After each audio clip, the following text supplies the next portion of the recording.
Emmanuel Macron fait la une du journal du dimanche, quelques jours après le renoncement de François Hollande à briguer un second mandat et juste avant l'annonce d'une probable candidature de Manuel Valls. En marche depuis plusieurs mois déjà, celui qui a été le ministre d'un gouvernement socialiste, sans en être un, est un candidat qui refuse de participer à la primaire de gauche. La primaire du Parti socialiste, ce n'est rien d'autre qu'un congrès qui ne veut pas dire son nom. Ce ne sont pas des visions mais des notions qui vont s'affronter. Rien de solide ne peut être bâti là-dessus. Emmanuel Macron compare même cette primaire à un vieux western de 1957, règlement de compte à hockey choral. En bon shérif de la politique, il ne se revendique ni de gauche ni de droite.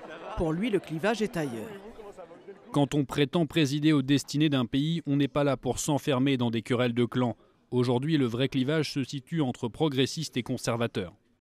L'ex-ministre de l'économie avait déjà utilisé ce terme vendredi au Women's Forum pour rassembler ce qu'il considère comme étant son camp. L'offre politique qui est la nôtre, la démarche qui est la nôtre depuis avril dernier, c'est de rassembler tous les progressistes autour de cette clarté. Les progressistes de gauche, du centre, de la droite et de la société civile.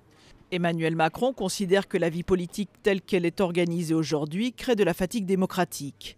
Avec ses centaines de parrainages, il se dit confiant pour la suite, y compris en cas d'échec en 2017.